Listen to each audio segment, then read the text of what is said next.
അമ്മയോട് ചേർന്ന് പ്രാർത്ഥിക്കാം. അമ്മേ പരിശുദ്ധമ്മേ, അമ്മേ പരിശുദ്ധമ്മേ, ദൈവമാതാവേ, ദൈവമാതാവേ, കൃപാസനത്തിലൂടെ ഞങ്ങൾക്കും ഞങ്ങളുടെ ദേശത്തിനും അമ്മ മധ്യസ്ഥം തേടി തന്ന എല്ലാ അനുഗ്രഹങ്ങൾക്കും കൃപകൾക്കും ഞങ്ങളിപ്പോൾ ഹൃദയം നിറഞ്ഞ നന്ദി പറയുന്നു. അമ്മേ പരിശുദ്ധമ്മേ, ദൈവമാതാവേ, 2004 ഡിസംബർ 7-ാം തീയതി ഉച്ചകഴിഞ്ഞ് 2:30 കൃപാസനത്തിൽ സംഭവിച്ച അമ്മയുടെ പ്രത്യക്ഷപ്പെടലിനെ കുറിച്ച് തിരുസഭയ്ക്ക് സമർപ്പിച്ചിരിക്കുന്ന പഠനരേഖകളുടെ മേൽ സഭാത്മകമായ പഠനം ആരംഭിക്കുവാൻ ഞങ്ങൾ പ്രാർത്ഥിക്കുന്നു. അമ്മേ പരിശുദ്ധമ്മേ, ഭൂസ്വർലോകങ്ങളുടെ രാജ്ഞിയായ അങ്ങേയ്ക്ക് ഭൗമസംരക്ഷണത്തിനായി പ്രപഞ്ചപ്രകൃതിയെ തന്നെ തിരുസഭ പ്രതിഷ്ഠിക്കുവാൻ ഈ പ്രത്യക്ഷീകരണം വഴി ഇടയാക്കണമേ. പരിശുദ്ധമ്മേ, ജപമാല മാതാവേ, സകല കൃപാസനം പ്രാർത്ഥനകളോടും ചേർത്ത് ഞങ്ങളിപ്പോൾ പ്രാർത്ഥിക്കുന്ന ഈ കുടുംബത്തിന്റെ പ്രത്യേക നിയോഗം. മക്കളെ,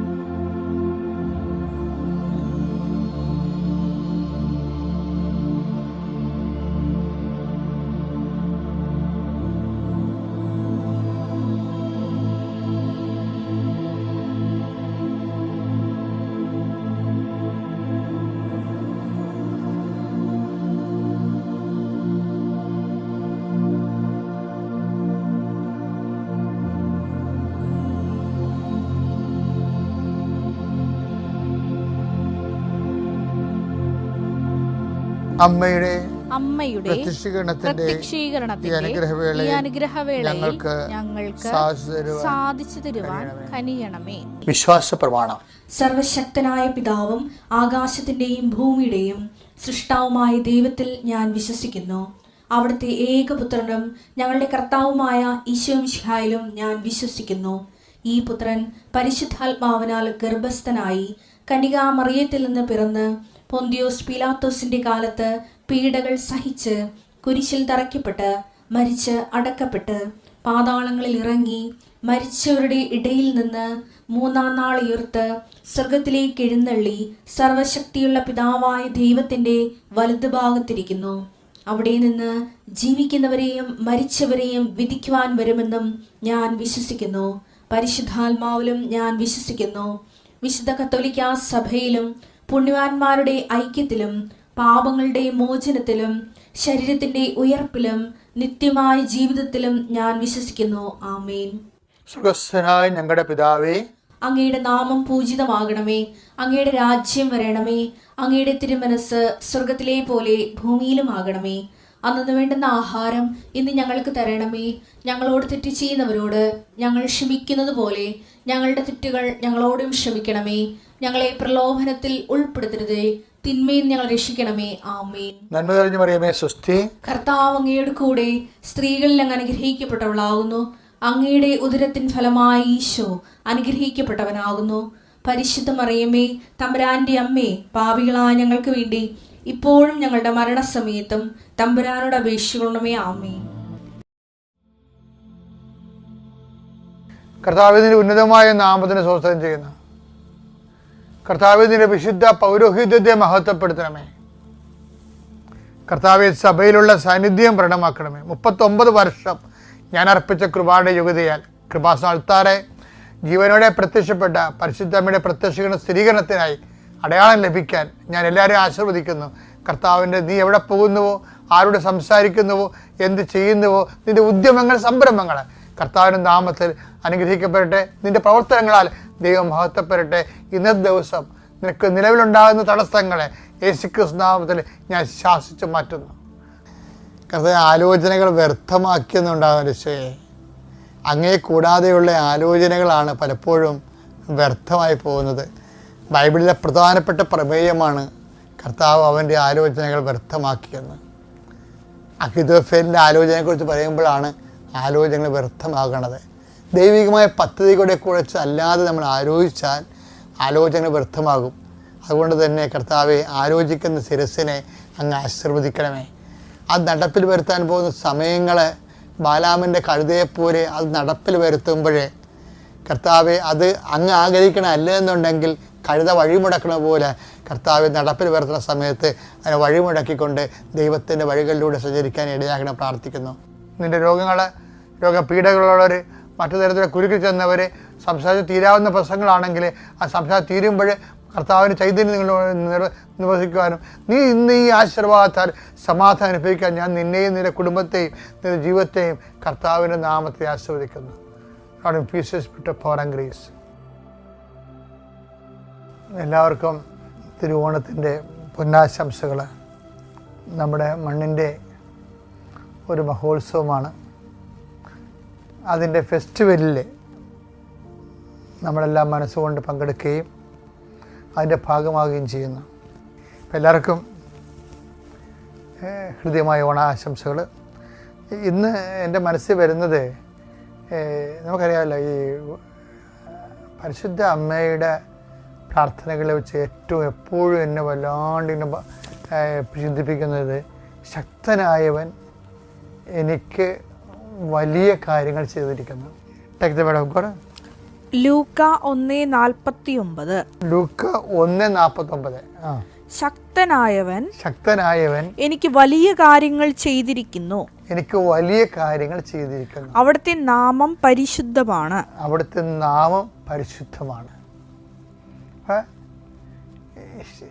അമ്മയുടെ ഒരു ദൈവാനുഭവമാണത്.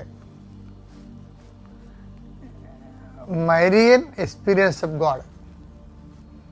അമ്മ ദൈവത്തെ എങ്ങനെയാണ് അനുഭവിച്ചത്? എന്താണ്? ദൈവത്തെ ശക്തനായിട്ടാണ് അനുഭവിച്ചത്. ശക്തനായവൻ എന്താ ചെയ്യണത്?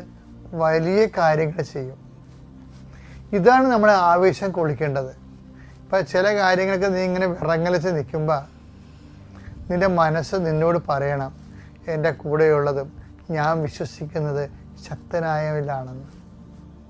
ഇപ്പം കാനായിലെ കല്യാണമില്ലേ, അതാണ് നമ്മുടെ ഉടമ്പടിയുടെ അടിസ്ഥാനം എന്ന് പറയണത്. പക്ഷെ അവിടെ എന്താ വിഷയം? ആ സംഭവം നടക്കത്തില്ല. അതൊരു ചെറിയ കാര്യമാണ്. പക്ഷേ ആ കാനായിലെ കല്യാണത്തിന് ശക്തനായവൻ എൻ്റെ വലിയ കാര്യമായിട്ട് മാറണത് എന്താണ്? അവിടെ വില്ലനായിട്ട് പ്രവർത്തിക്കേണ്ട സമയമാണ്. കർത്താവ് എന്താ പറയണത്?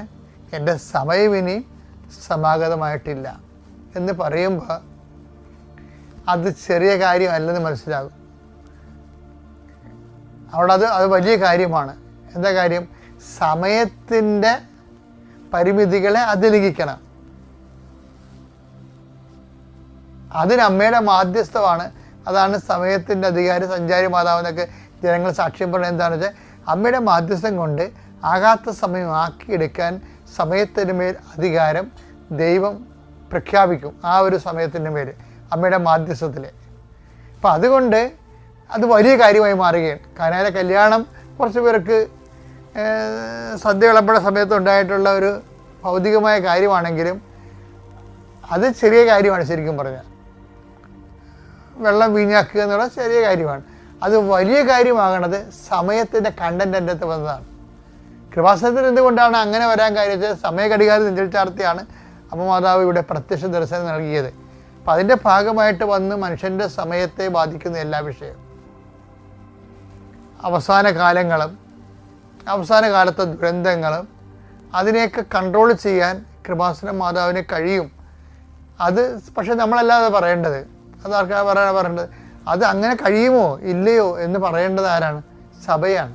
അതുകൊണ്ടാണ് നമ്മൾ സഭയ്ക്ക് പ്രത്യക്ഷീകരണത്തിൻ്റെ ഡീറ്റെയിൽസ് കൈമാറിയിട്ട് നമ്മൾ ഉപവസിച്ചും പ്രാർത്ഥിച്ചും ജനലക്ഷങ്ങളെ പ്രാർത്ഥിച്ച് ഒരുങ്ങിക്കൊണ്ടിരിക്കുന്നത്. കാര്യം ഇത് നമ്മൾ വിചാരിക്കുന്നതിനേക്കാളും വളരെ ഇന്നുവരെ ഉണ്ടായ ദർശനങ്ങളെക്കാളും ഒരുപക്ഷെ സഭ അത് അംഗീകരിക്കണ കാലത്ത് വലിയൊരു സംഭവമായി മാറും. പക്ഷേ എന്താ സംഭവമാകണത്? ശക്തനായവൻ എനിക്ക് വലിയ കാര്യങ്ങൾ ചെയ്യുന്നു. അപ്പം ശക്തനെ കൊണ്ട് വലിയ കാര്യം ചെയ്യിക്കാനുള്ള സാധ്യതയുണ്ട്. ആ സാധ്യത സാക്ഷാത്കരിക്കുന്ന ആരാണ്? മറിയമാണ്. അതാണ് ഉടമ്പടി നിൽക്കുന്നവർ ഉറച്ചു നിൽക്കാൻ നോക്കണം. ഓക്കെ അല്ലേ? Thank you. ഉപാസന മാതാവിൻ്റെ സന്നിധിയിൽ വന്ന് സാക്ഷ്യം പറയുവാൻ അവസരം തന്ന തിരുക്കുമാരനും പരിശുദ്ധ കന്യകാ മാതാവിനും 1000 നന്ദി. എൻ്റെ പേര് ഡോക്ടർ മിനു റോസമ്മ. ഞാൻ എറണാകുളം ജില്ലയിലെ ചേന്നൂർ ഇടവകയിൽ നിന്ന് വരുന്നു. 2019 ഓഗസ്റ്റ് മാസത്തിലാണ് ഞാൻ ഉടമ്പടി ആദ്യമായിട്ട് എടുത്തത്. അന്ന് ഞാൻ എൻ്റെ MDക്ക് പഠിച്ചുകൊണ്ടിരിക്കുന്ന സമയമായിരുന്നു. എൻ്റെ ഡിഗ്രി പഠനകാലം മുതൽ തന്നെയുള്ള വലിയ ആഗ്രഹമായിരുന്നു എനിക്കൊരു ഗവൺമെൻറ്റിൽ മെഡിക്കൽ ഓഫീസറായിട്ട് ജോലി ചെയ്യാനായിട്ട് അവസരം ലഭിക്കണമെന്നുള്ളത്. അത് ഞാൻ എൻ്റെ ഉടമ്പടി നിയോഗമായിട്ട് ആ സമയത്ത് തന്നെ വെച്ചിരുന്നു. PG പഠനകാലത്ത് ആ സമയത്ത് ഞാൻ ഒരു ഗവൺമെൻറ് മെഡിക്കൽ ഓഫീസറിൻ്റെ പരീക്ഷ എഴുതുകയും റിസൾട്ട് കാത്തു നിൽക്കുകയും ചെയ്യുന്ന സന്ദർഭത്തിലായിരുന്നു ഞാൻ ഉടമ്പടി വെച്ചത്. പക്ഷേ ആ സമയത്ത് റിസൾട്ട് വന്നപ്പോൾ എനിക്ക് ആ മെഡിക്കൽ ഓഫീസർ ലിസ്റ്റിൽ സ്ഥാനം ലഭിച്ചില്ല. പക്ഷെ ഞാൻ നിരാശപ്പെട്ടില്ല. മാതാവിൻ്റെ വലിയ അത്ഭുതകരമായ കാര്യം എന്നോടൊത്ത് പ്രവർത്തിക്കുമെന്ന് ഞാൻ ഉറച്ചു വിശ്വസിച്ചു. ഇപ്പോൾ എനിക്ക് 40 വയസ്സ്. അപ്പോൾ അന്ന് ഞാൻ ആ പരീക്ഷ കഴിഞ്ഞപ്പോൾ ഞാൻ വിചാരിച്ചു, ഈശോയെ, എൻ്റെ മാതാവേ, എൻ്റെ ചാൻസുകൾ തീരാറായി, വയസ്സ് അതിക്രമിച്ചു വരുന്നു. പക്ഷേ ഉടമ്പടിയിൽ എനിക്ക് ഗവൺമെൻറ് മെഡിക്കൽ ഓഫീസറായി ജോലി ലഭിക്കണമെന്നുള്ള നിയോഗം ഞാൻ പുതുക്കി വയ്ക്കുകയും എൻ്റെ ഉടമ്പടി കാര്യങ്ങളിൽ കൂടുതൽ വിശ്വസ്തതാപൂർവ്വം മുന്നോട്ട് പോവുകയും ചെയ്തു.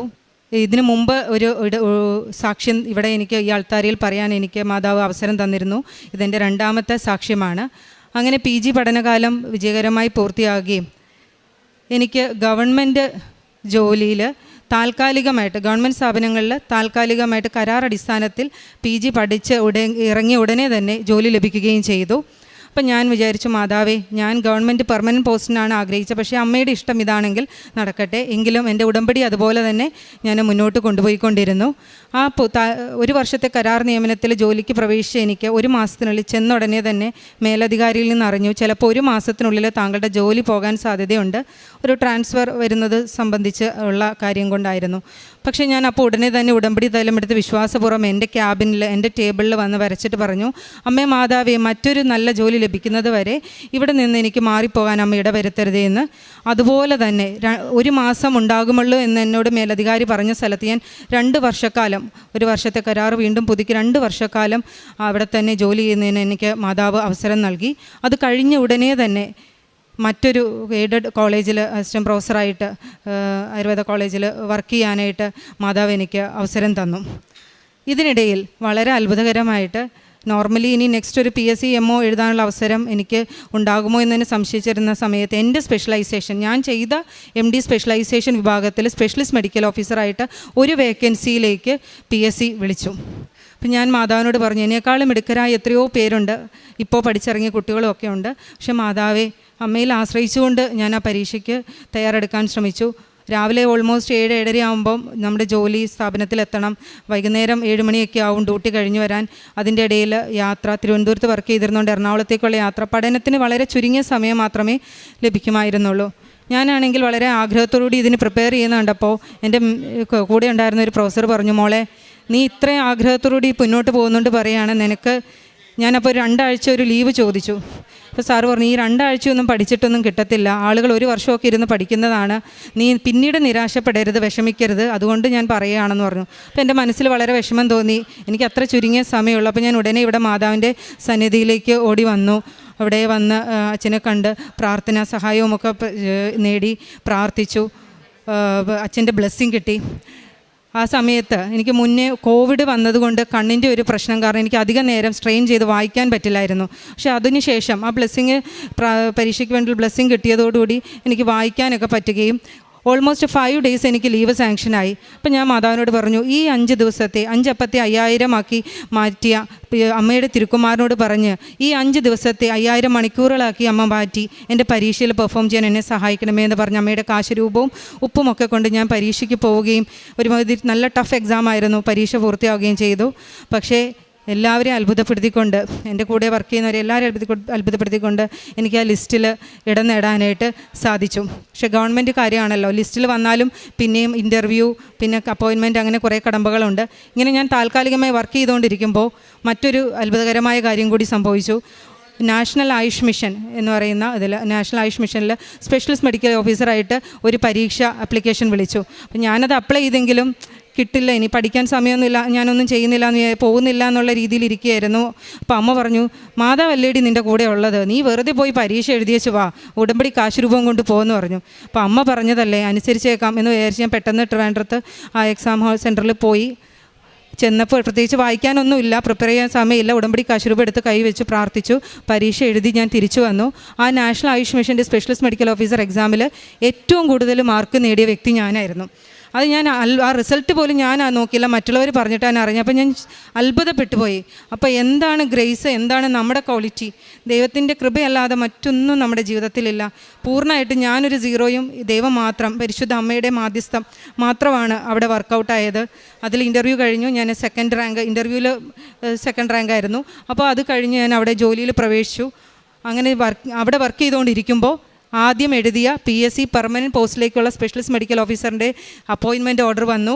കഴിഞ്ഞ മാസം ഞാൻ സ്പെഷ്യലിസ്റ്റ് മെഡിക്കൽ ഓഫീസറായിട്ട് PSCയിൽ തന്നെ ജോയിൻ ചെയ്തു. അപ്പോൾ മാതാവ് നമ്മൾ ഇനി ഒരിക്കലും എനിക്കൊരു ചാൻസ് ഇല്ല, ഇത്രയും വയസ്സായില്ലേ എന്നൊക്കെ വിചാരിച്ചിരിക്കുമ്പോൾ ഒരു വേക്കൻസിക്ക് വേണ്ടി മാതാവ് എനിക്കിപ്പോൾ ഒരു പരീക്ഷ വിളിക്കുകയും അതിൽ പഠിക്കാൻ സമയമില്ലാത്ത എന്നെ 5 ദിവസത്തെ കുറച്ച് സമയങ്ങൾ പഠിക്കാൻ ഉണ്ടെങ്കിലും മാതാവ് കൂടെ വന്ന് പരീക്ഷയിൽ എന്നെ വിജയിപ്പിക്കുകയും അപ്പോയിൻമെൻറ്റിൽ എത്തിക്കുകയും ചെയ്തു. അപ്പോയിൻമെൻറ്റിൽ എത്തിയ സമയത്ത്, അപ്പോയിൻമെൻറ്റ് ചെന്ന സമയത്തും കുറച്ച് സാങ്കേതിക പ്രശ്നം മൂലം അപ്പോയിൻമെൻറ്റ് ജോയിൻ ചെയ്യാൻ പറ്റുമല്ലോ എന്നൊരു സംശയത്തിൽ ഞങ്ങളൊരു നിമിഷം സന്ദേഹപ്പെട്ട് ഒരു നിമിഷം ഉണ്ടായി.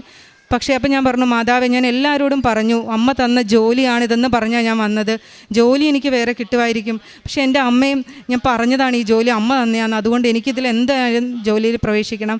പക്ഷേ 1-2 ദിവസത്തിനുള്ളിൽ തന്നെ അതിനുള്ള കറക്റ്റായിട്ടുള്ള പേപ്പേഴ്സ് എല്ലാം വളരെ അത്ഭുതകരമായിട്ട് റെഡിയാവുകയും എനിക്ക് നന്നായിട്ട് ജോലിയിൽ പ്രവേശിക്കുന്നതിനും ഇപ്പോൾ വർക്ക് ചെയ്യാനായിട്ട് സാധിക്കുകയും ചെയ്തു. അമ്മ ചെയ്ത വലിയ അത്ഭുതം, മഹാത്ഭുതം.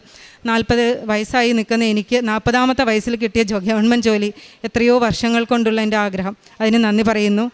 ഇത് പറയുമ്പോൾ ഇതിന് മുന്നേ ഞാൻ പരീക്ഷകൾ എഴുതിയിട്ടുണ്ട്. 1 വർഷമൊക്കെ ലീവ് എടുത്തിരുന്നു, ജോലി കളഞ്ഞും 1.5 വർഷം പ്രിപ്പയർ ചെയ്തിട്ടും ഒക്കെ ഞാൻ പരീക്ഷ എഴുതി. പക്ഷേ ലാസ്റ്റ് മിനിറ്റിൽ ചിലപ്പോൾ എന്തെങ്കിലും ഒരു പനി വരും, അസുഖം വരും, അല്ലെങ്കിൽ ബ്രിമ്മിൽ വന്നിട്ട് ഔട്ടായിപ്പോവും. ഇങ്ങനെയുള്ള സിറ്റുവേഷൻസ് ആയിരുന്നു. ഈ തടസ്സങ്ങളൊക്കെ മാറ്റിയാണ് മാതാവ് എൻ്റെ ജീവിതത്തിൽ അത്ഭുതകരമായിട്ട് ഇടപെട്ടത്. ഇതിന് 1000 കോടാനുകോടി നന്ദി, അമ്മയ്ക്ക് ഞാൻ നന്ദി പറയുന്നു. രണ്ടാമത്തെ ഒരു സാക്ഷ്യം പറയാനുള്ളത് എൻ്റെ ഭർത്താവിന് വേണ്ടിയിട്ടായിരുന്നു ഞാൻ വെച്ചത്. ഹസ്ബൻഡ് ജോലി ഉണ്ടായിരുന്നത് റിസൈൻ ചെയ്തിട്ട് ബിസിനസ് ചെയ്യണം എന്നായിരുന്നു അദ്ദേഹത്തിൻ്റെ വലിയ ആഗ്രഹം. അദ്ദേഹം ഒരു മെക്കാനിക്കൽ എഞ്ചിനീയറാണ്. അപ്പോൾ അതിൻ്റെ ഡിസൈൻസൊക്കെ ചെയ്ത് സ്വന്തമായിട്ടൊരു സ്ഥാപനം നടത്തണം എന്നുള്ള ആഗ്രഹത്തിലായിരുന്നു. അപ്പോൾ അദ്ദേഹം അത് സ്റ്റാർട്ട് ചെയ്തു. പക്ഷേ കോവിഡും കാര്യങ്ങളും വന്ന് ഞങ്ങൾ വളരെയധികം വിഷമസ്ഥിതിയിലും പ്രതിസന്ധിയിലും മുന്നോട്ട് പോയിക്കൊണ്ടിരിക്കുകയായിരുന്നു. പക്ഷേ അദ്ദേഹത്തിന് ഒരിക്കലും ഒരു ജോലി ചെയ്യാൻ, ഒരു സ്ഥാപനത്തിൽ വർക്ക് ചെയ്യാൻ താല്പര്യപ്പെടുന്നുണ്ടായിരുന്നില്ല. അപ്പോൾ ഞാൻ ഉടമ്പടിയിൽ വെച്ചിരുന്നത് അദ്ദേഹത്തിനൊരു ജോലി കിട്ടണം എന്നുള്ളതായിരുന്നു എൻ്റെ ഒരു നിയോഗം വെച്ചത്. പക്ഷേ ഞാൻ ഇവിടെ വന്നൊരിക്കൽ പുതുക്കിയിട്ട് പോകുമ്പോൾ എനിക്ക് തോന്നി, ഞാൻ എന്തിനാണ് ഇങ്ങനെ ബലം പിടിക്കുന്നത്, അമ്മയുടെ ഇഷ്ടം പോലെ, എനിക്കറിയില്ല ഇതിലേതാ നല്ലതെന്ന്. അപ്പോൾ ഞാൻ എഴുതി ബിസിനസ്, ഒരു ബാർ ഇട്ടു, എന്നിട്ട് ഓർ ജോലി എന്ന് പറഞ്ഞിട്ട് എഴുതിയിട്ട് ഞാൻ തിരിച്ചു പോയി. അപ്പോൾ ഞാൻ ഈ പത്രം കൊണ്ടിട്ട് ഗവൺമെൻറ് ആശുപത്രിയിലും അവിടെയൊക്കെ നടന്ന് വഴിയിലുമൊക്കെ കൊടുത്ത് ഇങ്ങനെ അന്നത്തെ ആ പ്രാവശ്യത്തെ പത്രം എല്ലാം കൊടുത്ത് ഇങ്ങനെ തിരിച്ച് ബസ്സിൽ കയറുകയാണ്. അപ്പോൾ ഒരു കോൾ വന്നു ഹസ്ബൻഡ് ബിസിനസ് പരമായിട്ട് ബന്ധപ്പെട്ട് നിൽക്കുന്ന ഒരു സ്ഥാപനം, അവരുടെ കുറച്ച് വർക്കുകൾ അദ്ദേഹം ഏറ്റെടുത്ത് ചെയ്യുന്നുണ്ടായിരുന്നു. അവിടുത്തെ MD വിളിച്ചിട്ട് പറഞ്ഞു, അവിടെ ഒരു സ്റ്റാഫായിട്ട് കംപ്ലീറ്റ് അല്ലെങ്കിൽ നിൽക്കാൻ പറ്റുമോ? അപ്പോൾ അദ്ദേഹം പറഞ്ഞു, എനിക്ക് ബിസിനസ് വിടാൻ പറ്റില്ല. അപ്പോൾ അദ്ദേഹം പറഞ്ഞു, രണ്ടും കൂടി ചെയ്തോളൂ എന്ന് പറഞ്ഞു. അവരുടെ ഓൾമോസ്റ്റ് പാർഷ്യൽ സ്റ്റാഫായിട്ടും ബിസിനസ്. അപ്പോൾ ആ ബാറിട്ട് ഞാൻ വെച്ച ഉടമ്പടി അപ്പോൾ ഒന്നും കൂടി എന്നെ മാതാവ് അത്ഭുതപ്പെടുത്തി. എനിക്ക് എന്താ ചെയ്യേണ്ടതെന്ന് അറിയില്ല, മാതാവിൻ്റെ കയ്യിൽ കൊടുത്തു, ബിസിനസ് ഓർ ജോലി. ഇപ്പോൾ ഇത് രണ്ടും അദ്ദേഹത്തിന് കൊണ്ടു നടക്കാൻ സാധിക്കുന്നു. ഇതിന് 1000 നന്ദി അമ്മയ്ക്ക് ഞാൻ അർപ്പിക്കുന്നു. ഇത് കൂടാതെ ഞാൻ അമ്മയോട് എന്നെ കൃപാസനം ഫസ്റ്റ് ഒരു സാക്ഷ്യം വെച്ച് ഉടമ്പടി വെച്ചിരുന്നത്, കൃപാസന മാതാവിൻ്റെ സാക്ഷിയായിട്ട് എന്നെയും എൻ്റെ കുടുംബാംഗങ്ങളെയും മരണം വരെ കൊണ്ടുപോകണമെന്നാണ്. ഞാനിപ്പോൾ എൻ്റെ ചുറ്റും കാണുന്നവരോടൊക്കെ മാതാവിനെ പറ്റി പറയാറുണ്ട്, കൃപാസന മാതാവിനെ പറ്റി സാക്ഷ്യപ്പെടുത്താറുണ്ട്. പക്ഷെ അത് ഇവിടെ നിന്ന് ഇങ്ങനെ പ്രചരിപ്പിക്കണം എന്നുള്ളൊരു ചിന്തയിലല്ല. മറ്റുള്ളവർ വേദനിക്കുന്ന കാണുമ്പോൾ ഞാൻ വിചാരിക്കും, എത്ര നല്ല മാതാവ്, അത്ഭുതങ്ങളുടെ കലവറ ഇവിടെ ഇരിക്കുന്നു, എന്തുകൊണ്ട് അവരിത് അറിയുന്നില്ല? ഈശോയെ അവർക്കും കൂടി ജീവിതത്തിലേക്ക് കടന്നു ചെല്ലണമേ എന്നുള്ള ആ ഒരു തീക്ഷ്ണമായ ആഗ്രഹത്തിൽ മാതാവിനോട് അവരെ പറ്റി പറയുകയും അങ്ങനെ ഒത്തിരി പേർക്ക് മാതാവിനോട് പറഞ്ഞു കൊടുക്കാനായിട്ട് എനിക്ക് സാധിക്കുകയും ചെയ്തിട്ടുണ്ട്. അതിനും മാതാവിന് നന്ദി പറയുന്നു. പിന്നെ ഈ നമ്മുടെ 6 നമ്മൾ ചെയ്യേണ്ട പ്രവൃത്തികളുണ്ടല്ലോ, അത് ഈ ഒരു കാലഘട്ടങ്ങളിലൊക്കെ ചെയ്ത സമയത്ത് എൻ്റെ ജീവിതത്തിൽ കുറേ മാറ്റങ്ങൾ ഉണ്ടായതായിട്ടാണ് എനിക്ക് തോന്നുന്നത്. ഒന്ന്, പാപങ്ങൾ വെറുത്തുപേക്ഷിക്കുക.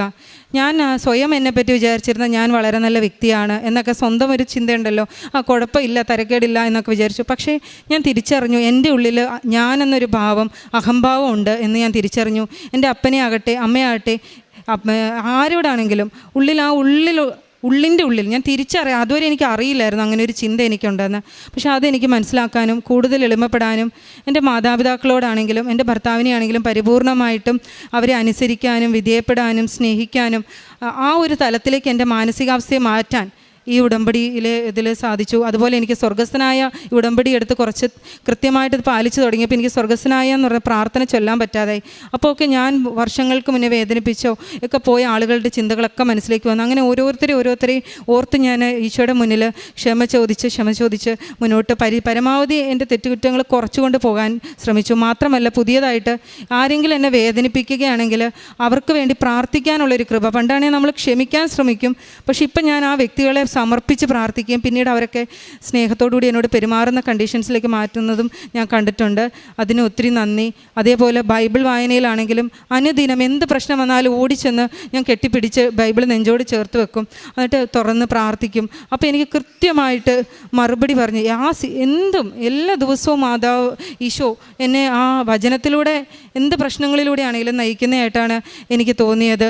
അപ്പോൾ നമ്മൾ ചെയ്യുന്ന ഓരോ കാര്യങ്ങളും പ്രേക്ഷിത പ്രവർത്തനത്തിലാണെങ്കിലും ബൈബിൾ വചനത്തിലാണെങ്കിലും നമ്മുടെ പാപങ്ങൾ വെറുത്തുപേക്ഷിക്കുന്നതിലാണെങ്കിലും നമ്മുടെ അച്ഛൻ്റെ ധ്യാന പ്രസംഗങ്ങളിലൂടെയാണെങ്കിലും അനുദിനം നമ്മളെ മോഡിഫൈ ചെയ്യുന്നതായിട്ടാണ് എനിക്ക് തോന്നിയത്. ഇപ്പോഴും ഒരു പൂർണ്ണതയിലെത്തിയെന്നോ അല്ലെങ്കിൽ എന്തെങ്കിലും ഭയങ്കര വ്യത്യാസങ്ങൾ വന്നോ എന്നല്ല, മുൻപുള്ളതിൽ നിന്ന് ഒരല്പമെങ്കിലും വ്യത്യാസത്തിലേക്ക് മാറാൻ എനിക്ക് സാധിച്ചു. അതിന് ഈശോയ്ക്ക് 1000 നന്ദി പറയുന്നു. അടുത്തതായിട്ട് ഡെയിലി ബ്രെഡിനെ പറ്റിയാണ്. ഈ ഡെയിലി ബ്രെഡ് പ്രയറിൽ ഞാൻ ആദ്യം സമയം എത്തുമോ കാരണം ഞാൻ 7 മണിക്കൂർ യാത്ര ചെയ്തായിരുന്നു മുൻപ് ജോലിക്ക് പോയിക്കൊണ്ടിരുന്നത്. അപ്പോൾ രാവിലെ 6 മണിക്ക് വീട്ടിൽ നിന്ന് പോകും, വൈകിട്ട് എത്തുന്നത് 7:30 7:45 അതിൻ്റെ ഇടയിൽ വെളുപ്പിന് എഴുന്നേറ്റ് പണികൾ. എന്നാലും ഞാൻ അടുക്കളയിൽ ഇത് ഓണാക്കി വെക്കും. അതിൻ്റെ കൂടെ തന്നെ എൻ്റെ നിത്യമുള്ള തിരികത്തിച്ചുള്ള പ്രാർത്ഥനയോടൊപ്പം പ്രാർത്ഥിക്കും. അപ്പോൾ ഡെയിലി ബ്രെഡ് ഇപ്പോൾ എൻ്റെ ജീവിതത്തിൻ്റെ ഭാഗമായി മാറിയിരിക്കും. അതിലൂടെ ഓരോ ദിവസത്തെ പ്രശ്നത്തിനും എന്തെങ്കിലും എനിക്കൊരു പ്രശ്നമുണ്ടെങ്കിൽ അന്ന് അച്ഛൻ അത് പ്രസംഗത്തിൽ പറയും. ഇതെങ്ങനെ സംഭവിക്കുന്നു എന്ന് എനിക്ക് അറിഞ്ഞുകൂടാ. ഞാനൊരു ദിവസം വളരെ വിഷമിച്ച് ഒരു കാര്യത്തിൽ ഡിപ്രഷൻ ആയിരിക്കുന്നത്. കുറച്ച് കഴിഞ്ഞപ്പോൾ ഹസ്ബൻഡ് വിളിച്ചപ്പോൾ ഞാൻ വളരെ ഹാപ്പിയാണ് ജോലി സ്ഥലത്ത്. എന്ത് പറ്റിയെന്ന് പറഞ്ഞു. ഞാൻ പറഞ്ഞു അച്ഛനിന്ന് പറഞ്ഞു ഇങ്ങനെ ഡിപ്രഷനിലായിരിക്കുന്നു, വിഷമിച്ചിരിക്കുന്നവർക്ക് വേണ്ടി മാറ്റം. അതുപോലെ എന്ത് പ്രശ്നമാണോ നമ്മൾ അന്ന് അഭിമുഖീകരിക്കുന്നത് അതാണ് പറയുന്നത്. അതെങ്ങനെയാണ് പരിശുദ്ധാത്മാവ് അത് എങ്ങനെയാണെന്നുള്ളത് എനിക്കറിഞ്ഞുകൂടാ. പക്ഷേ അത് എൻ്റെ ജീവിതത്തിൽ അനുദിനം ഞാൻ അനുഭവിച്ചുകൊണ്ട് ഇരിക്കുകയാണ്. ഇതൊക്കെയാണ് എൻ്റെ ജീവിതത്തിൽ മാതാവ് ഒത്തിരി പ്രവർത്തനങ്ങൾ നൽകിയത്. പിന്നെ എനിക്ക് ആദ്യമായിട്ടൊരു ജോലി PGക്ക് ശേഷം ജോലി കിട്ടിയപ്പോൾ മുതൽ കൃത്യമായിട്ട് ഞാൻ എൻ്റെ ദശാംശം ഇവിടെ ഉടമ്പടിക്ക് വന്നതിന് ശേഷം കൃത്യമായിട്ട് അത് ഞാൻ കാരുണ്യ പ്രവൃത്തികൾക്ക് വേണ്ടി ചെലവഴിക്കുന്നുണ്ട്. ചിലപ്പോൾ എൻ്റെ മുന്നിൽ വരുന്ന രോഗികൾക്കായിരിക്കാം, അല്ലെങ്കിൽ അതിന് അർഹതപ്പെട്ട ആരെങ്കിലും ആയിരിക്കാം. പിന്നെ ചില സന്ദർഭങ്ങളിൽ അനാഥാലയങ്ങളിൽ പോയി കുട്ടികളെ കുളിപ്പിക്കുക, അങ്ങനെയുള്ള കാര്യങ്ങളിലൊക്കെ എനിക്ക് എന്നാൽ കഴിയുന്ന സമയം എൻ്റെ കഴിവിനൊത്ത് ഞാൻ പരിശ്രമിച്ചിട്ടുണ്ട്. ഇത്രയും ഇത് മാത്രമല്ല കേട്ടോ, ഒത്തിരി അനുഭവങ്ങൾ ഓരോ ദിവസവും എല്ലാ കാര്യങ്ങളിലും ഞങ്ങൾ ഉടമ്പടി ഇപ്പം ഹസ്ബൻഡിനാണെങ്കിലും ഇവിടുത്തെ ഉടമ്പടിയിലും ഇതിലൊക്കെ ഒത്തിരിയും വിശ്വാസം വർദ്ധിച്ചു. ഞങ്ങൾക്ക് എല്ലാവർക്കും മാതാവിൻ്റെ ഉപ്പിലാണെങ്കിലും തൈലത്തിലാണെങ്കിലും തേനിലാണെങ്കിലും ഒക്കെ അതിലൂടെയൊക്കെ ഉപയോഗത്തിലൂടെ എനിക്കും എൻ്റെ കുടുംബത്തിനും എൻ്റെ സുഹൃത്തുക്കൾക്കും ഒത്തിരി കൃപകളും അനുഗ്രഹങ്ങളും അത്ഭുതങ്ങളും അനുദിനം മാതാവ് ചെയ്തു തന്നുകൊണ്ടിരിക്കുന്നു. അമ്മയുടെ അളവറ്റ സ്നേഹത്തിന്, തിരുക്കുമാരൻ്റെ അളവറ്റ സ്നേഹത്തിന് 1 കോടി നന്ദി. ഇവിടെ വന്ന് നിൽക്കാൻ അവസരം തന്നതിന് 1000 നന്ദി. ഈശോയെ നന്ദി, ഈശ്വസ്തുതി. സങ്കീർത്തനം 25:12. കർത്താവിനെ ഭയപ്പെടുന്നവരാരോ അവൻ തിരഞ്ഞെടുക്കേണ്ട വഴി അവിടുന്ന് കാണിച്ചു കൊടുക്കും. അവൻ ഐശ്വര്യത്തിൽ കഴിയും, അവൻ്റെ മക്കൾ ദേശം അവകാശമാക്കും. യേശുവിൽ പ്രിയമുള്ളവരെ, ഡോക്ടർ മീനു റോസമ്മ ജോസഫ് എറണാകുളത്തിൻ്റെ സാക്ഷ്യമാണ് നമ്മളോട് പറയുന്നത്. ഉടമ്പടി ജീവിതം നമ്മളും ദൈവവും തമ്മിലുള്ള ഒരു സ്നേഹബന്ധമാണെന്ന് മീനു നമ്മളോട് പറയുകയാണ്. ഉടമ്പടി ജീവിതത്തിൽ നമ്മൾ ഞാൻ ഭാവം എടുത്തു മാറ്റണം. പരിശുദ്ധമ്മ എങ്ങനെയാണോ ജീവിച്ചത് ദൈവസന്നിധിയിൽ നിന്നത്, ഇതാ കർത്താവിൻ്റെ ദാസി, നിൻ്റെ ഹിതം എന്നിൽ സംഭവിക്കട്ടെ, സ്വയം എളിമപ്പെട്ടുകൊണ്ട്. ഇതാണ് ഉടമ്പടി ജീവിതം. ഉടമ്പടി ജീവിതത്തിൽ അമ്മയെപ്പോലെ നമ്മളും ദൈവവും തമ്മിലുള്ള ബന്ധം അതാണ്. അമ്മയെപ്പോലെ എളിമയുണ്ടാകണം, ദൈവസന്നിധിയിൽ ഭയപ്പെട്ട് ജീവിക്കണം, ദൈവത്തെ ഭയത്തോടുകൂടി കണ്ടുകൊണ്ട്. ദൈവം എന്തു പറഞ്ഞോ നമ്മളോട്, പരിശുദ്ധ അമ്മ പറഞ്ഞു, നിങ്ങൾ അവൻ പറയുന്നത് പോലെ ചെയ്യുവിൻ. ഈശോ നമ്മളോട് പറഞ്ഞത് ദൈവത്തിൻ്റെ സ്നേഹത്തിൽ നിലനിൽന്നുകൊണ്ട് ദൈവ വിചാരത്തോടുകൂടി ജീവിക്കാൻ. ഉടമ്പടി ജീവിതം, ഉടമ്പടിയിൽ വിശ്വാസവും വിശ്വസ്തതയും സമർപ്പണവും സത്യസന്ധതയും നിത്യജീവൻ പ്രാപിക്കുക എന്നതായിരിക്കണം നമ്മുടെ ലക്ഷ്യം. അങ്ങനെ ജീവിക്കുമ്പോൾ അമ്മയും നമ്മളും ദൈവവും നമ്മളും തമ്മിലുള്ള സ്നേഹബന്ധം കൂട്ടിയുറപ്പിച്ച് ഉടമ്പടി ജീവിതം ഭദ്രമാക്കുവാൻ പരിശുദ്ധാത്മാവ് നമ്മളെ അനുഗ്രഹിക്കും. അതിനുമായിട്ട് ഉടമ്പടി ജീവിതത്തിലേക്ക് മുന്നോട്ട് പോകാൻ ഇവർക്ക് നൽകിയ വൻ കൃപകളെ ഓർത്തുകൊണ്ട് പരിശുദ്ധമ്മ വഴി ഈശോയ്ക്ക് കരങ്ങളടിച്ച് നമുക്ക് നന്ദി പറയാം. ഞാൻ ന്യൂഡൽഹിയിലാണ് വർക്ക് ചെയ്യുന്നത്. തിരുവല്ലയാണ് എൻ്റെ സ്വദേശം. ഇതെൻ്റെ അമ്മയാണ്, ഇതെൻ്റെ കുഞ്ഞാണ്, ഇതെൻ്റെ ഹസ്ബൻഡാണ്. അമ്മ മാതാവ് എൻ്റെ ജീവിതത്തിൽ നൽകിയ ഏറ്റവും വലിയൊരു അനുഗ്രഹത്തെ പറ്റിയാണ് ഞാൻ സാക്ഷ്യപ്പെടുത്തുന്നത്. 2023 എൻ്റെ വിവാഹം. വിവാഹത്തിന് ശേഷം 1 വർഷത്തിന് ശേഷമാണ് എനിക്കൊരു പൊന്നോമനെ ദൈവം നൽകുന്നത്. 1 വർഷത്തിന് ശേഷം ഗർഭിണി ആയപ്പോൾ ഞാൻ നാട്ടിലായിരുന്നു ചികിത്സയൊക്കെ ചെയ്തുകൊണ്ടിരുന്നത്. നോർമൽ സ്കാനിങ് ആയിരുന്നു. എല്ലാം ഒരു കുഴപ്പവും ഇല്ലാതാണ് എല്ലാം നടന്നു പോയത്. എന്നാൽ 5-ാം മാസത്തെ അനോമലി സ്കാനിങ്ങിലാണ് ഞങ്ങൾക്ക് ഏറ്റവും ദുഃഖം നൽകുന്നൊരു വാർത്ത ഡോക്ടർ പറയുന്നത്.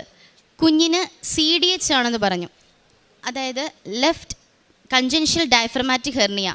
കുഞ്ഞിൻ്റെ ഇടത്ത് വശത്ത് നമ്മുടെ ഒരു മെമ്ബ്രെയിൻ ഉണ്ട്. ആ മെമ്ബ്രെയിനിൽ കുഞ്ഞിനൊരു ഹോള് വീണിട്ട് കുഞ്ഞിൻ്റെ വയറും കുടലും ഇടത്ത് വശത്തേക്ക് മുകളിലേക്ക് കയറി. അപ്പോൾ കുഞ്ഞിൻ്റെ ശ്വാസകോശം, ഇടത്ത് വശത്തെ ശ്വാസകോശം വളരെ ചെറുതാണ്. കുഞ്ഞ് ശ്വസിക്കാൻ പാടുപെടും. കുഞ്ഞ് ജനിച്ചാൽ സർവൈവൽ ചാൻസ് 30% താഴെയാണെന്ന് ഡോക്ടർ പറഞ്ഞു. എങ്ങനെ ആയിരിക്കും എന്നൊന്നും ഒരു ഐഡിയ ഇല്ല. ഡോക്ടർ പറഞ്ഞു 5 മാസമല്ലേ ആയുള്ളൂ, അബോഷൻ ചെയ്യാമെന്ന് പറഞ്ഞു. ഇത്രയും നിന്ന് കാത്തിരുന്നൊരു കുഞ്ഞിനെ അബോഷൻ ചെയ്ത് കളയാമെന്ന് പറയുന്നത് ഞങ്ങളുടെ ജീവിതത്തിൽ ഏറ്റവും സങ്കടകരമായ ഒരു കാര്യമായിരുന്നു. ഞാൻ പറഞ്ഞു ഞാൻ അബോഷൻ ചെയ്യില്ല. എനിക്കൊരു വചനം മാത്രമേ എൻ്റെ മനസ്സിലുണ്ടായിരുന്നുള്ളൂ. യേശു പറഞ്ഞിട്ടുണ്ട്, ഞാൻ തന്ന ജീവനാണ്, അതെടുക്കാൻ നിങ്ങൾക്ക് അവകാശമില്ല. എൻ്റെ വീട്ടിൽ ഞാൻ പറഞ്ഞു ഞാൻ അബോഷൻ ചെയ്യില്ല. ഇത്ര വരെ എത്തിച്ച മാതാവ് എന്ത് വന്നാൽ ഈ കുഞ്ഞിനെ എനിക്ക് നൽകും എന്ന് ഞാൻ ഉറച്ച് വിശ്വസിച്ചു. ഡോക്ടർ പറഞ്ഞു ഞാൻ 2-3 ഹോസ്പിറ്റലിലേക്കൊക്കെ റെഫർ ചെയ്യാം. ഡോക്ടർ 2-3 ഹോസ്പിറ്റലിലൊക്കെ റെഫർ ചെയ്തു. ഒരുപാട് ടെസ്റ്റുകൾ ചെയ്തു. എന്നാൽ എല്ലാ ടെസ്റ്റുകൾ ചെയ്തിട്ടും എല്ലാ ഡോക്ടേഴ്സും ഒരു പല്ലവി മാത്രം പറഞ്ഞു, അബോഷൻ. എന്ത് ചെയ്യണമെന്ന് ഒരെത്തും പിടിയില്ല. പക്ഷേ എൻ്റെ വിശ്വാസം ഞാൻ കൈവിട്ടില്ല. ഞാൻ മാതാവിനോട് പറഞ്ഞു, മാതാവേ നീ എനിക്ക് തന്ന കുഞ്ഞാണെങ്കിൽ ഇതിനെ ജീവനോട് എന്നെ ഏൽപ്പിച്ച് തന്നേക്കണേന്ന് പറഞ്ഞു. ഞാൻ ഓൺലൈൻ ഉടമ്പടി എടുത്തു. കാരണം ഞാൻ ഡൽഹിയിലായിരുന്നു. എനിക്കപ്പം ഇവിടെ വന്ന് ഉടമ്പടി എടുക്കാൻ ഒരു സാഹചര്യം ഇല്ലാത്തതുകൊണ്ട് ഞാൻ ഓൺലൈൻ ഉടമ്പടി എടുത്ത് പ്രാർത്ഥിച്ചു. എന്നും ഞാൻ ഡെയിലി ബ്രെഡ് കേൾക്കും. എന്നും ആ കൃത്യസമയത്ത് ഞാൻ എഴുന്നേറ്റ് ഡെയിലി ബ്രെഡ് കേൾക്കുമായിരുന്നു. എന്താണെന്നറിയത്തില്ല, അത് കേട്ട് കഴിയുമ്പോൾ എനിക്ക് ആ ഒരു ദിവസം ഭയങ്കര ഊർജ്ജമാണ്. അച്ഛൻ പറയുന്ന ഓരോ പ്രാർത്ഥനയാണെങ്കിലും അച്ഛൻ എല്ലാ ഉടമ്പടി ധ്യാനത്തിലും പറയുന്നൊരു വാചകമുണ്ട്. നമ്മൾ പ്രാർത്ഥിക്കുമ്പോൾ അമ്മേ, പരിശുദ്ധി അമ്മേ, കൃപാസനം പ്രസാദവര മാതാവേ, എന്നെ അമ്മയുടെ പ്രത്യക്ഷീകരണത്തിൻ്റെ സാക്ഷിയാക്കണമേ എന്ന്. ഞാൻ ഓരോ രാവും പകലും വെറുതെ ഇരിക്കുമ്പോഴാണെങ്കിലും പ്രാർത്ഥിക്കുമ്പോഴാണെങ്കിലും എൻ്റെ മനസ്സിൽ ഞാൻ ജപിച്ചുകൊണ്ടിരുന്ന ഒരേ ഒരു വാചകം ഇത് മാത്രമായിരുന്നു. എനിക്കറിയില്ല എനിക്ക് എവിടെ നിന്നാണ് ഇതൊക്കെ ഒരു ശക്തി വന്ന് കിട്ടിയെന്ന് എനിക്കറിയില്ല. ഓരോ കാര്യങ്ങൾ ചെയ്യുമ്പോഴാണെങ്കിലും എൻ്റെ അമ്മ പറയും നീ സങ്കടപ്പെടരുത്. ഞാൻ പറയും എനിക്ക് സങ്കടമില്ല, എൻ്റെ മാതാവ് എനിക്ക് കുഞ്ഞിനെ തരുമെന്ന് പറഞ്ഞിട്ടുണ്ടെങ്കിൽ എൻ്റെ കുഞ്ഞിനെ എനിക്ക് തന്നിരിക്കുമെന്ന് പറഞ്ഞു. അപ്പോൾ ഞാൻ കൃപാസനത്തിൽ വന്നു, അച്ഛനെ കാണാൻ വന്നു. പക്ഷേ എനിക്ക് കാണാൻ സാധിച്ചില്ല. ഞാനിവിടെ നിത്യാരാധനയുടെ മുമ്പിൽ ചെന്ന് കുഞ്ഞിൻ്റെ ടെസ്റ്റ് റിപ്പോർട്ടുകളെല്ലാം ചാരി വെച്ച് പ്രാർത്ഥിച്ചിട്ട് പറഞ്ഞു, അമ്മേ മാതാവേ, എൻ്റെ കുഞ്ഞിനെ ഒരു കുഴപ്പവും കൂടാതെ എൻ്റെ കൈ തരുവാണെങ്കിൽ ഞാൻ ഇവിടെ വന്ന് സാക്ഷ്യം, എൻ്റെ കുഞ്ഞിനെ ചേർത്ത് ഞാൻ സാക്ഷ്യം പറയാം അമ്മയെന്ന് പറഞ്ഞു. അങ്ങനെ രണ്ടാമത് വീണ്ടും ഞാൻ ഇവിടെ വന്നു, അച്ഛനെ കണ്ട് പ്രാർത്ഥിച്ചപ്പോൾ അച്ഛൻ എന്നോടൊന്നും പറഞ്ഞില്ല. അച്ഛൻ തിരിഞ്ഞു തലയിൽ പിടിച്ച് പ്രാർത്ഥിച്ചിട്ട് അച്ഛൻ തിരിഞ്ഞു കളഞ്ഞു. എനിക്ക് എന്ത് ചെയ്യണമെന്നറിയില്ല. ഞാൻ കരഞ്ഞോണ്ട് അച്ഛാന്ന് വിളിച്ചു. അച്ഛൻ വന്നപ്പോൾ ഞാൻ പറഞ്ഞു, അച്ഛാ എന്നോട് അബോഷൻ ചെയ്യാനാ അച്ഛാ ഡോക്ടർ പറയുന്നേ, എനിക്ക് എന്ത് ചെയ്യണമെന്ന് അറിയില്ല അച്ഛാന്ന് പറഞ്ഞു. അച്ഛൻ തിരിഞ്ഞു നിന്ന് മാതാവിനോട് നോക്കി പ്രാർത്ഥിച്ചിട്ട് എന്നോട് തിരിഞ്ഞു നിന്ന് എൻ്റെ കവളത്ത് തട്ടി പറഞ്ഞു, കരയരുത്, പ്രാർത്ഥിച്ച് നീ പോയി സ്കാൻ ചെയ്യ്, കർത്താവ് അടയാളം കാണിച്ചു തരുമെന്ന് പറഞ്ഞു. ആ ഒരൊറ്റ വിശ്വാസത്തിൽ ഞാൻ പോയി സ്കാൻ ചെയ്തു. വെറും 30% താഴെ കുഞ്ഞ് സർവൈവ് ചെയ്യൂ എന്ന് പറഞ്ഞ ആ സ്കാനിങ് റിപ്പോർട്ട് തിരുത്തി എഴുതിക്കൊണ്ട് 60% മണ്ടയ്ക്ക് കുഞ്ഞ് സർവൈവ് ചെയ്യുമെന്ന് പറഞ്ഞു. പക്ഷേ അപ്പോഴും അവിടെ ഒരു കടമ്പയുണ്ടായിരുന്നു. ഡോക്ടർ പറഞ്ഞു സർവൈവൽ ചാൻസ് 60 ഉള്ളൂ, പക്ഷെ നമുക്കൊരു സർജറി ചെയ്യാം, ഇപ്പം തന്നെ വേണമെങ്കിൽ നമുക്കൊരു സർജറി ചെയ്ത് കുഞ്ഞിനെ രക്ഷപ്പെടുത്താമെന്ന് പറഞ്ഞു. ആ സർജറി ഞങ്ങളെ സംബന്ധിച്ചിടത്തോളം ഞങ്ങളൊരു സാധാരണ കുടുംബമാണ്. അത് വളരെ വലിയൊരു സർജറി ആയിരുന്നു. സർജറി എന്ന് പറഞ്ഞു കഴിഞ്ഞാൽ മാസം തികയുന്നതിന് മുമ്പേ കുഞ്ഞിനെ എൻ്റെ ഉദരത്തിൽ നിന്ന് സർജറി ചെയ്തെടുത്ത് കുഞ്ഞിനെ സർജറി ചെയ്ത് കുഞ്ഞിൻ്റെ ആ ഹോളിലേക്ക് ഒരു ബോൾ ഇറക്കി വെക്കാമെന്ന് പറഞ്ഞു.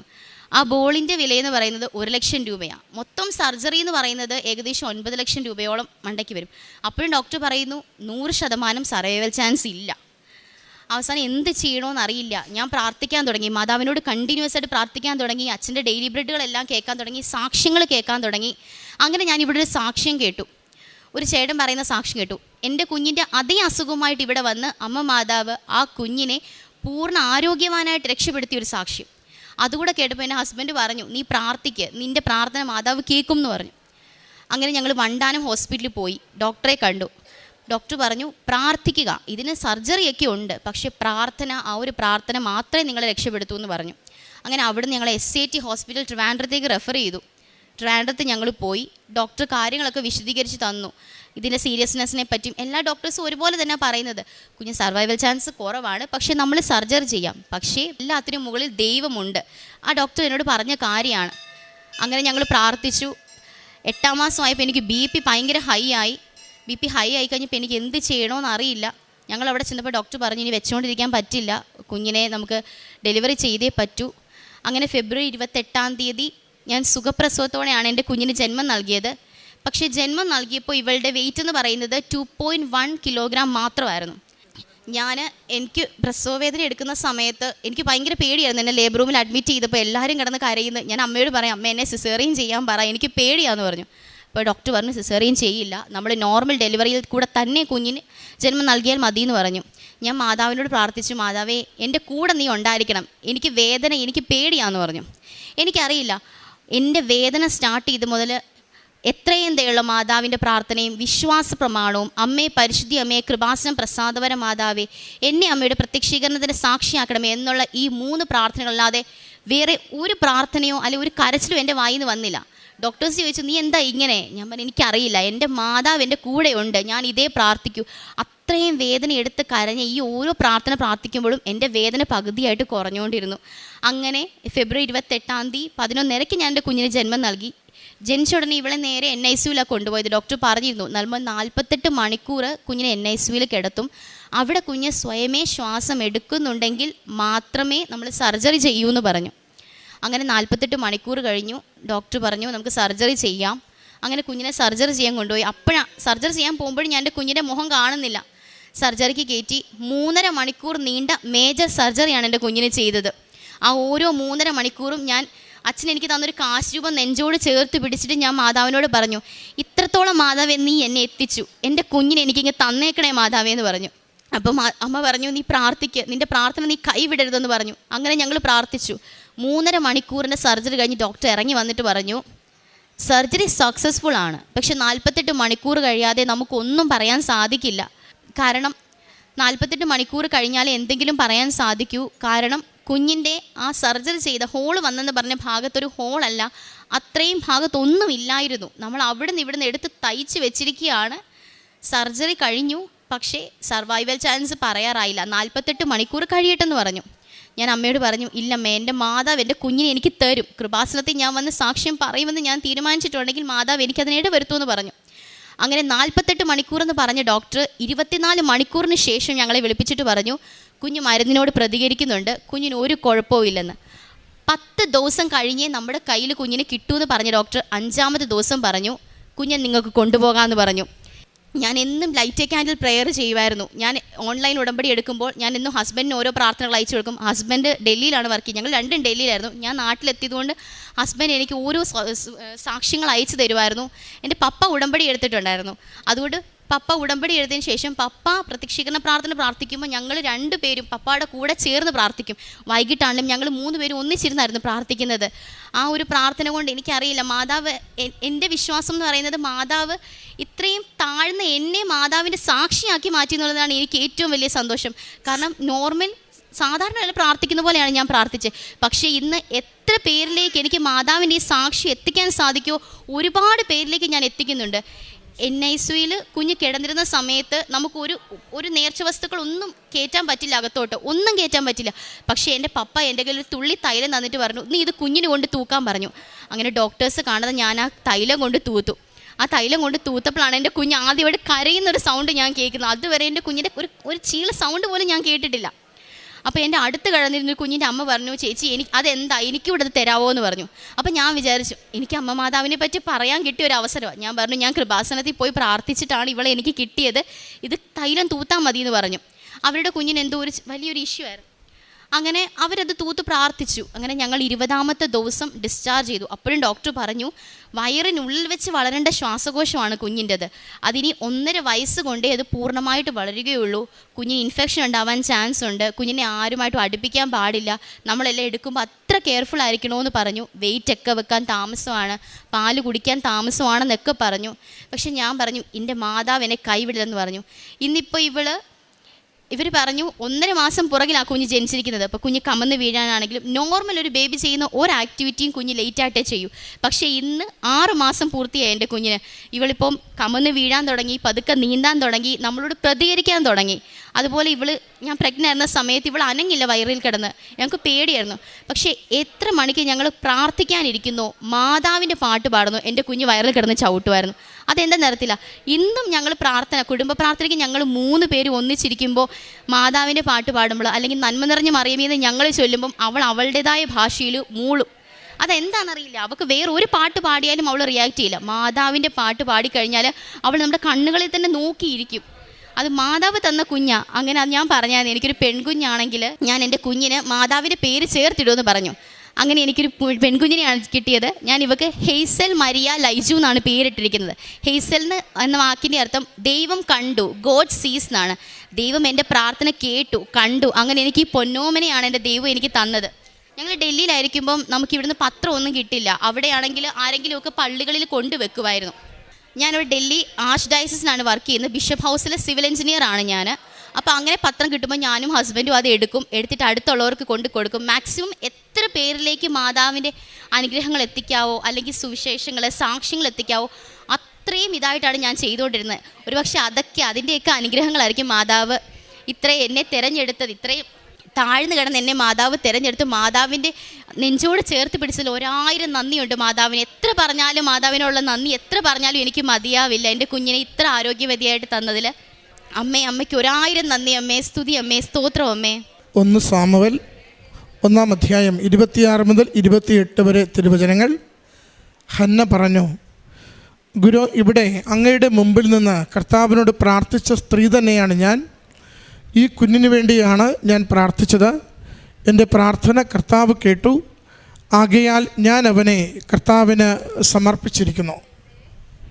ക്രിസ്റ്റീന സ്റ്റീഫൻ എന്ന ഈ മകൾ തൻ്റെ ഓൺലൈൻ ഉടമ്പടി ജീവിതത്തിൻ്റെ വളരെ ദൈവാനുഭവമുള്ള സാക്ഷ്യമാണ് അമ്മയുടെ തിരുനടയിൽ സമർപ്പിച്ചത്. ശരിക്കും മകൾ കടന്നുപോയ വലിയ പീഡാനുഭവങ്ങളുടെ, സഹനങ്ങളുടെ, അനിശ്ചിതത്വങ്ങളുടെ ജീവിതത്തെയാണ് തീഷ്ണതയോടെ, സന്തോഷത്തോടു കൂടി അവൾ നമ്മളോട് പങ്കുവെച്ചു കൊണ്ടിരുന്നത്.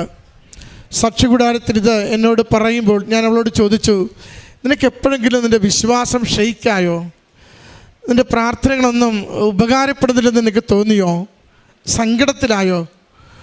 ഓരോ ചോദ്യത്തിനും എന്നോട് ക്രിസ്റ്റീന പറഞ്ഞത്, ഒരിക്കൽ പോലും എൻ്റെ വിശ്വാസം എനിക്ക് ഉലഞ്ഞില്ല. കാരണം എനിക്ക് കൃപാസന മാതാവിൽ അത്ര വിശ്വാസമായിരുന്നു. അമ്മ കൈവിടത്തില്ല. ദൈവം തന്നു, ദൈവം എടുത്തു എന്ന് എനിക്കറിയാം.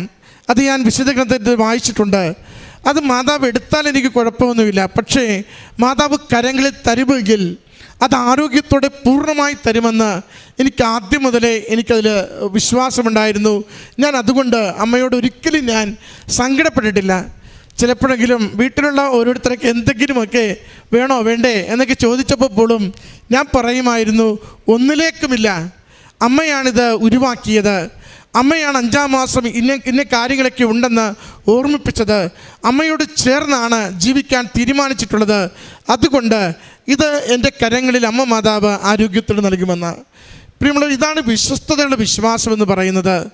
സഹനത്തിൻ്റെ തീച്ചുളയിൽ അനിശ്ചിതത്വങ്ങൾ മാത്രം ജീവിതത്തിലുള്ളപ്പോൾ കാണുന്ന ഡോക്ടർമാരെല്ലാവരും ആശുപത്രി ഒരു 6-7 ആശുപത്രി കയറി ഇറങ്ങി ഓരോരുത്തരും അബോട്ട് എന്ന് ആവർത്തിച്ച് പറയുമ്പോൾ കൂടെയുള്ളവരും അതിനുവേണ്ടി ഇങ്ങനെ പറഞ്ഞു തുടങ്ങുമ്പോൾ ഇതിലൊന്നും നിൽക്കാതെ ഇത് ദൈവമാണ് ഉരുവാക്കിയതെങ്കിൽ, അമ്മ മാതാവിനാണ് ഞാനിത് സമർപ്പിച്ചിരിക്കുന്നതെങ്കിൽ, അമ്മ എൻ്റെ കൂടെ നിന്ന് എൻ്റെ ജീവിതത്തിന്, എൻ്റെ ഉദരത്തിലുള്ള ശിശുവിന് ആവശ്യമുള്ളത് എന്താണോ അത് നൽകി സഹായിക്കുമെന്ന് ഉറച്ച ശരണത്തോടു കൂടിയാണ് മകൾ ഈ കുഞ്ഞിനെ ഉദരത്തിൽ പേറിയത്. ഇത് വളരെ വെല്ലുവിളിയുള്ളൊരു വിശ്വാസമാണ്.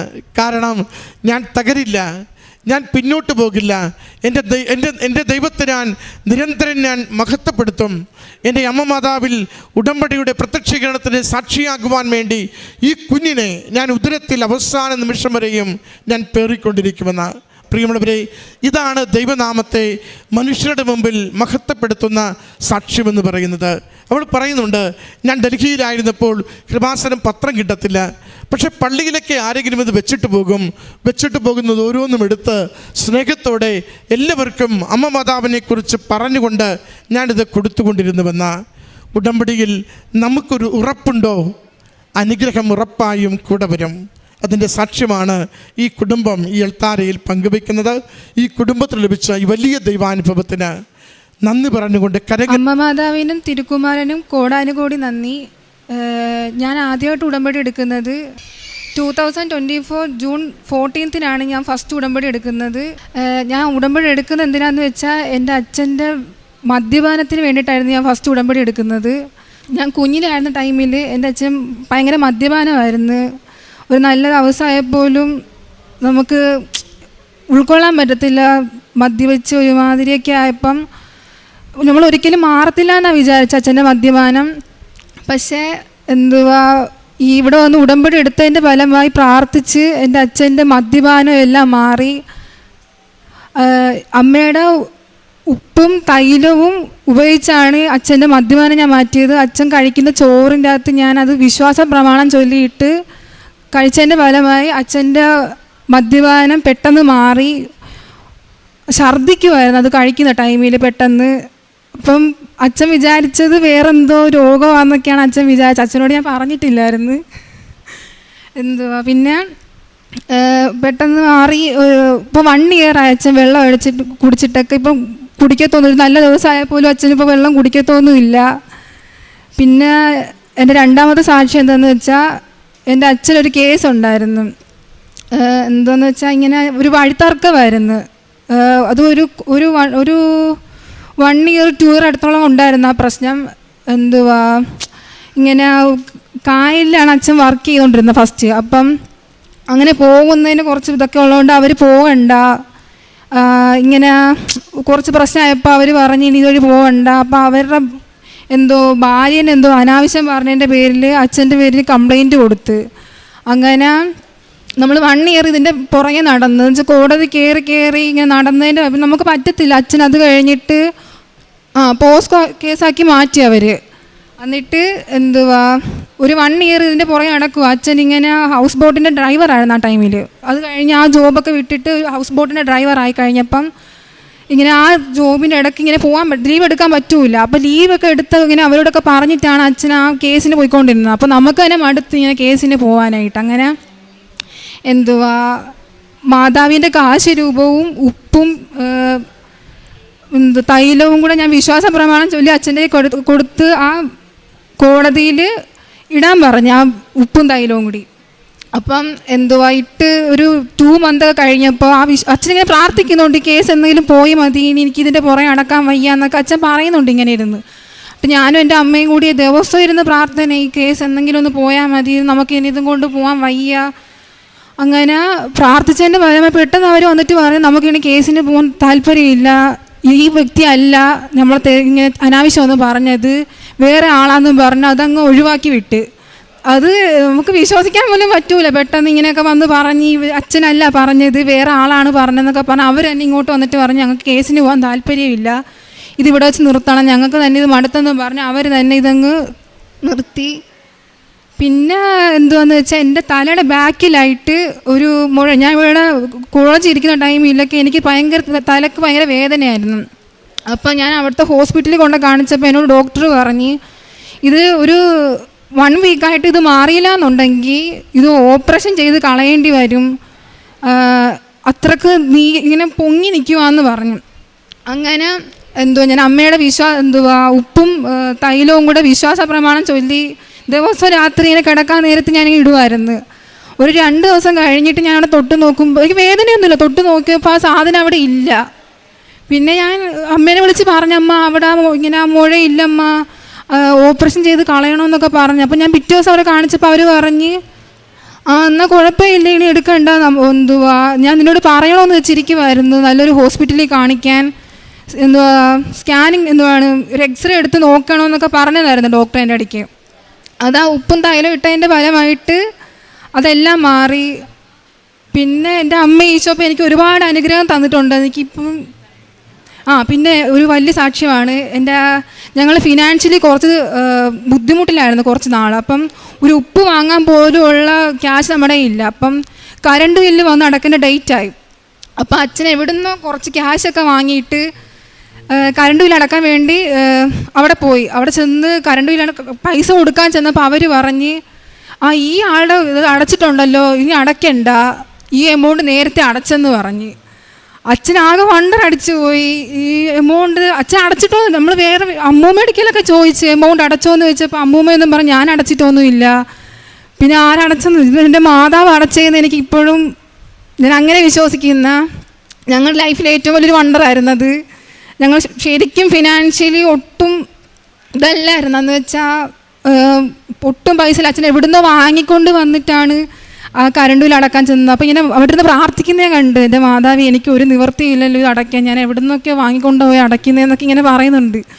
അപ്പോൾ ഇങ്ങനെ വിളിച്ചിട്ട് പറയുന്നു, ഒരു കറണ്ട് ബില്ല് ആരടച്ചതെന്നൊന്നും അറിയത്തില്ല, എനിക്ക് അറിയത്തില്ലടി ആരടച്ച, മാതാവായിരിക്കും എന്നൊക്കെ ഇങ്ങനെ പറഞ്ഞ്. എൻ്റെ അമ്മയ്ക്കും തിരുക്കുമാരനും കോടാനുകോടി നന്ദി.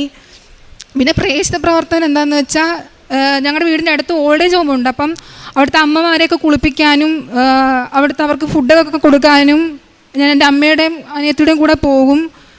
പിന്നെ ബൈബിൾ ദിവസം വായിക്കും. പിന്നെ ബൈബിളിലുള്ള വചനമൊക്കെ ഞാനൊരു ബുക്കിൻ്റെ അകത്ത് ദിവസവും എഴുതും. എന്ന് വെച്ചാൽ ഇപ്പം തന്നെ കുറേ എഴുതി, ഒരു ബുക്ക് ഫുള്ള് തീർന്നു ഞാൻ വചനം എഴുതി. അടുത്ത എഴുതാൻ പോകുന്നു. ഇങ്ങനെ ദിവസം അമ്മയുടെ വചനം ഞാൻ ബുക്കിൻ്റെ അകത്ത് എഴുതും. പിന്നെ എൻ്റെ ഫ്രണ്ട്സിനൊക്കെ ഞാൻ ഇവിടുത്തെ പത്രവും അമ്മയുടെ കാശ് രൂപവും ഉപ്പും തൈലും ഒക്കെ കൊടുക്കും. 1-2 ഫ്രണ്ട്സ് വന്ന് ഇവിടെ ഉടമ്പടി എടുത്ത്. എൻ്റെ അമ്മയ്ക്ക് തിരുക്കുമാരനും കോടാനുകൂടി നന്ദി. എൻ്റെ മകള് സാക്ഷ്യം പറയാൻ വൈകിയതിലും അവൾക്ക് പ്രാർത്ഥനാ ജീവിതം തന്നെ കുറവായിരുന്നു. ജോസഫ് അച്ഛൻ്റെ ബ്ലെസ്സിങ്ങിലൂടെയാണ് അവൾക്ക് പ്രാർത്ഥനാ ജീവിതത്തിലേക്ക് കൂടുതലും ഇറങ്ങാനും പ്രേക്ഷിത വേല ചെയ്യാനും ഒക്കെ ഭയങ്കര മടിയായിരുന്നു ഈ മോൾക്ക്. ഭാഗ്യത്താൽ അമ്മ തന്നെ അത് അനുഗ്രഹിച്ച് വിശ്വാസം ആഴപ്പെടുത്തി. എൻ്റെ ജീവിത പങ്കാളി ഈ അൾത്താരയിൽ കയറിയതിൽ ഞാൻ ഏറ്റവും വലിയ സന്തോഷവതിയാണ്. കാരണം ഒരിക്കൽ പോലും എൻ്റെ ജീവിത പങ്കാളി ഇവിടെ വരുമെന്ന് ഞാൻ വിശ്വസിച്ചതേ അല്ല. എൻ്റെ അമ്മയുടെ ഈശോയുടെ അനുഗ്രഹത്താലാണ് ഇവിടെ വന്നത്. ഈ അൾത്താരയിൽ വന്നിരുന്ന് എൻ്റെ ജീവിത പങ്കാളി പൊട്ടിക്കരഞ്ഞു. കാരണം ആ കറണ്ട് ചാർജിൽ ഇറങ്ങി പോകുമ്പോൾ പറയുന്നത്, എൻ്റെ അമ്മ മാതാവേ എനിക്ക് ഒരു വഴിയും ഇല്ലല്ലോ എന്നും പറഞ്ഞാൽ പോകുന്നത്. അതെൻ്റെ അമ്മ മാതാവ്, നിങ്ങൾക്കത് ചെറിയ തുകയായിരിക്കും, പക്ഷെ ഞങ്ങൾക്കത് വലിയ തുകയാണ്. ഞങ്ങളുടെ വിശ്വാസത്തെ ഈശോയും അമ്മയും ആഴപ്പെടുത്തി തന്നതാണ്. എൻ്റെ ജീവിത പങ്കാളിക്ക് ഇനിയും വിശ്വാസം ആഴപ്പെടുത്തി കൊടുക്കാൻ എൻ്റെ ഈശോയും അമ്മയും അനുവദിക്കണമേ എന്ന് ഞാൻ പ്രാർത്ഥിക്കുക.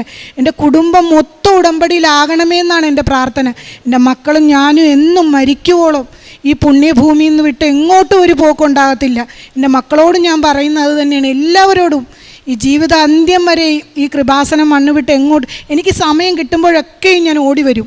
എനിക്ക് എത്ര സമയം ഇവിടെ ഇരുന്നാലും പറ്റത്തില്ല. എനിക്ക് വീട്ടിലോട്ട് പോകുമ്പോഴാണ് സങ്കടം. എനിക്ക് എത്ര നേരത്തും എൻ്റെ ഈശോയുടെ മാതാവിൻ്റെ അടുത്തിരിക്കാൻ എനിക്ക് കൊതിയാണ്. കോടാനുകോടി നന്ദി എൻ്റെ ഈശോയ്ക്കും മാതാവിനും.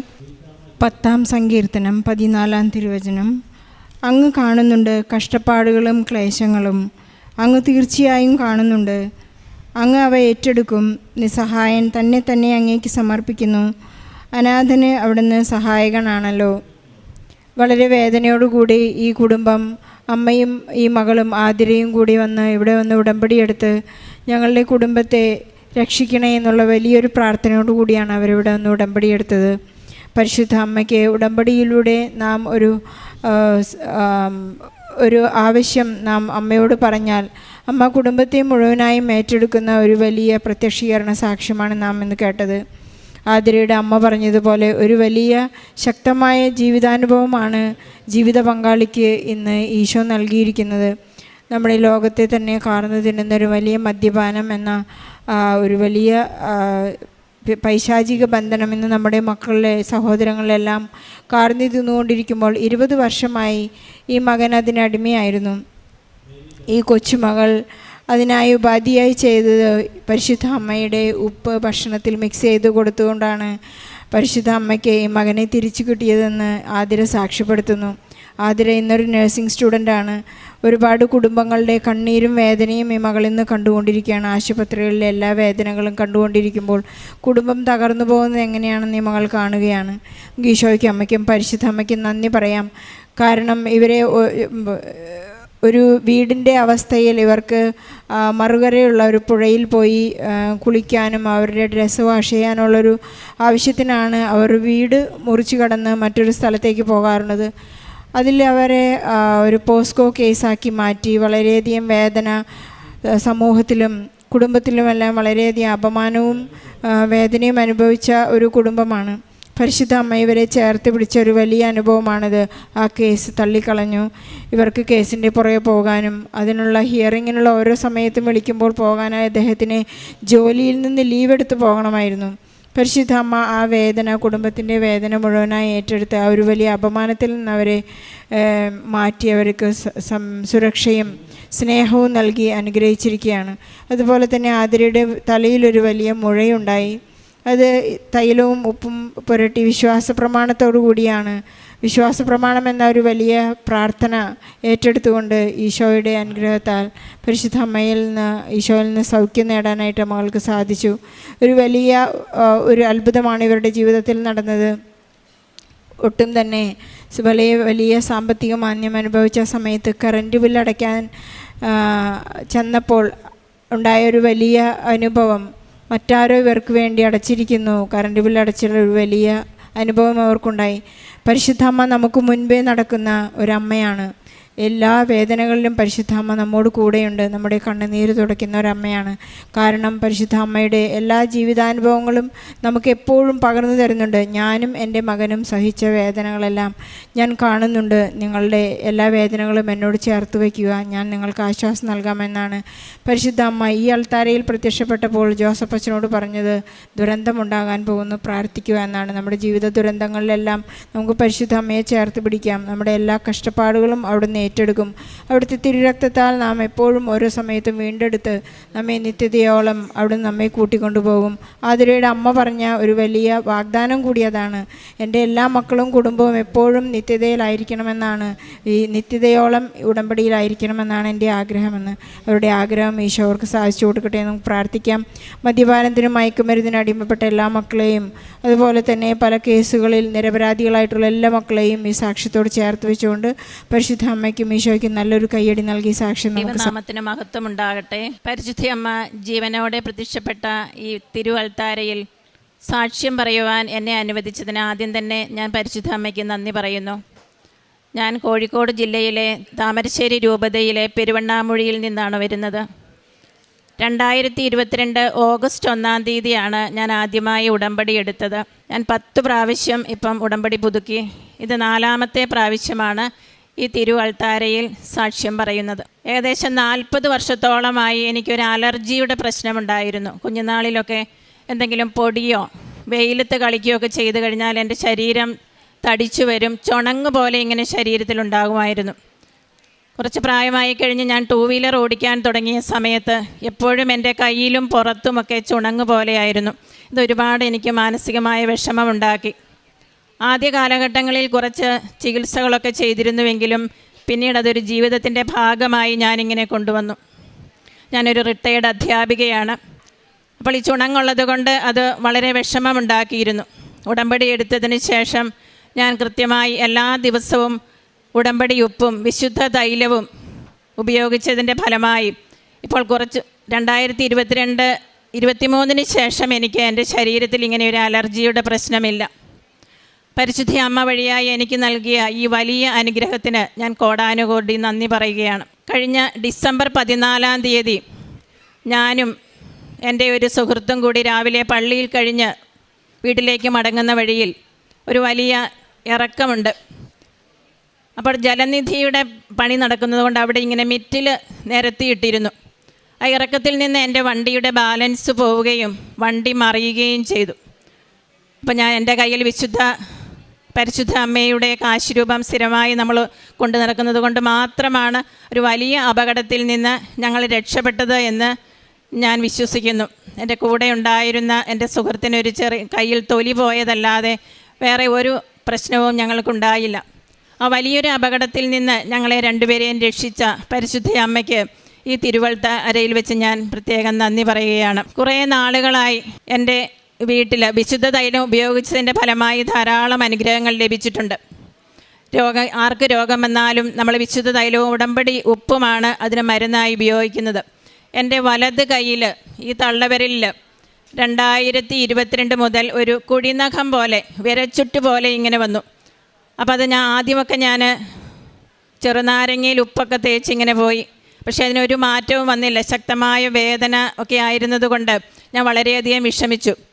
പിന്നെ ഉടമ്പടി ഉപ്പും തൈലവും കൂട്ടി യോജിപ്പിച്ച് ആ വിരലിൽ 3 ദിവസം ഞാൻ പുരട്ടുന്നുണ്ടായിരുന്നു. 3 ദിവസം കഴിഞ്ഞ് ഇങ്ങനെയൊരു കയ്യിൽ ഇങ്ങനെയൊരു വിരച്ചിട്ടുള്ളതുപോലെ ഞാൻ മറന്നുപോയി. ഇപ്പോൾ പൂർണ്ണ സൗഖ്യം ലഭിച്ചു.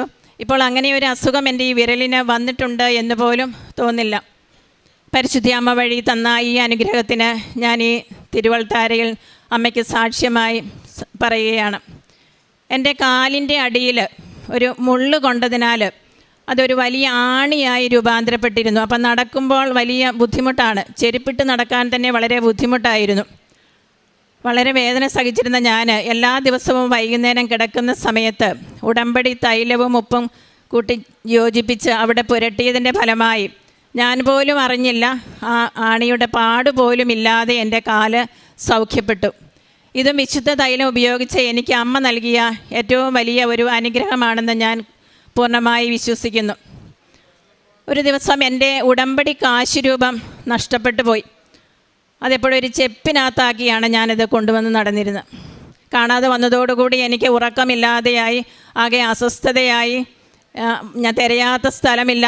ഞാൻ അമ്മയോട് പറഞ്ഞു, അമ്മ ഇനി ഞാനിത് ഒരിക്കലും നഷ്ടപ്പെടാതെ സൂക്ഷിച്ചുകൊള്ളാം, എനിക്ക് അമ്മ അത് കണ്ടെടുത്ത് നീ തരണമേ എന്ന് ഞാൻ സ്നേഹപൂർവ്വം പ്രാർത്ഥിച്ചുകൊണ്ടിരുന്നു. ഒരു ദിവസം കുറേ പ്രാവശ്യം അടിച്ചു വാരിയതാണ് എങ്കിലും ഒരു ദിവസം വീടിൻ്റെ മുറിയിൽ നിന്ന് തന്നെ അത്ഭുതകരമായി ആ കാശുരൂപം യാതൊരു കേടുപാടുമില്ലാതെ എനിക്ക് ലഭിച്ചു. അമ്മയുടെ ഉടമ്പടിയിൽ ജീവിക്കുന്നത് കൊണ്ട് അമ്മ എൻ്റെ അടുത്ത് വീണ്ടും വന്നതാണ് എന്ന് ഞാൻ ഉറച്ച് വിശ്വസിക്കുന്നു. 2022 മുതൽ ഉടമ്പടി എടുത്തതിൻ്റെ ഫലമായി എൻ്റെ ആത്മീയ ജീവിതത്തിൽ ഒരുപാട് മാറ്റങ്ങൾ വന്നു.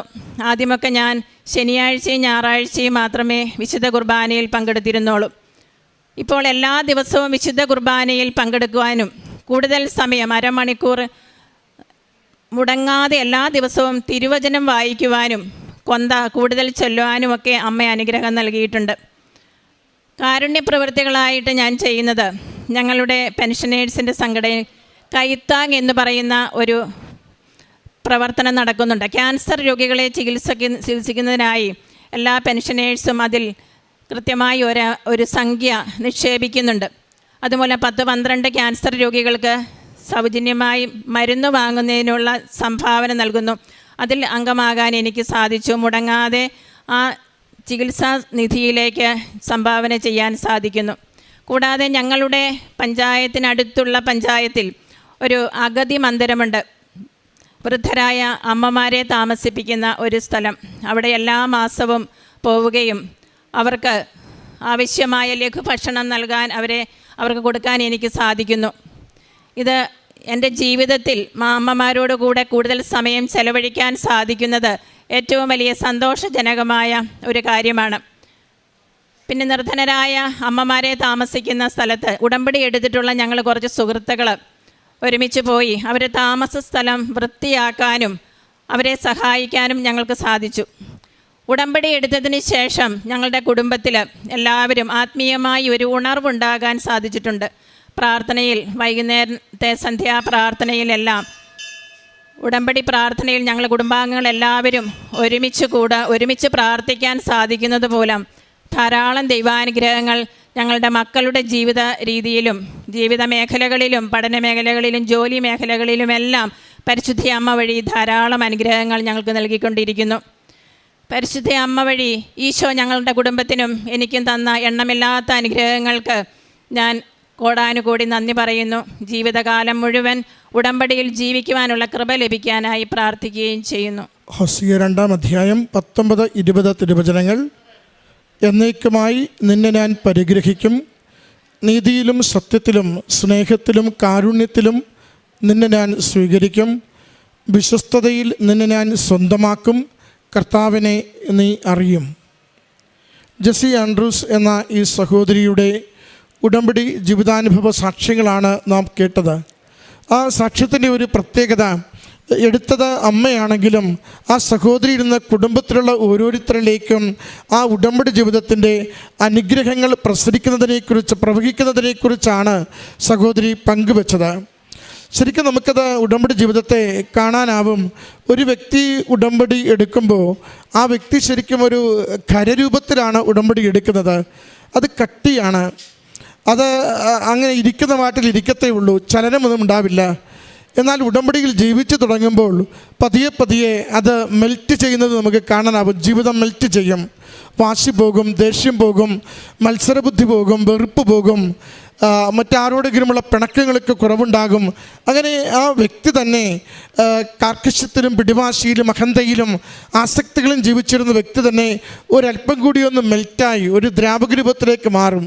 എന്ന് വെച്ചാൽ വ്യക്തിയിൽ നിന്ന് ആ കുടുംബത്തിലുള്ള വ്യക്തികളിലേക്ക് അതിൻ്റെ ചൈതന്യം പകരുന്നത്, അത് അവർ കൂടി വിശ്വാസത്തിലേക്ക് വരുന്നത്, അവർക്ക് കൂടി അതിൻ്റെ നല്ല അനുഭവങ്ങൾ പങ്കുചേരുവാൻ പറ്റുന്നത് നമുക്ക് കാണാനാവും.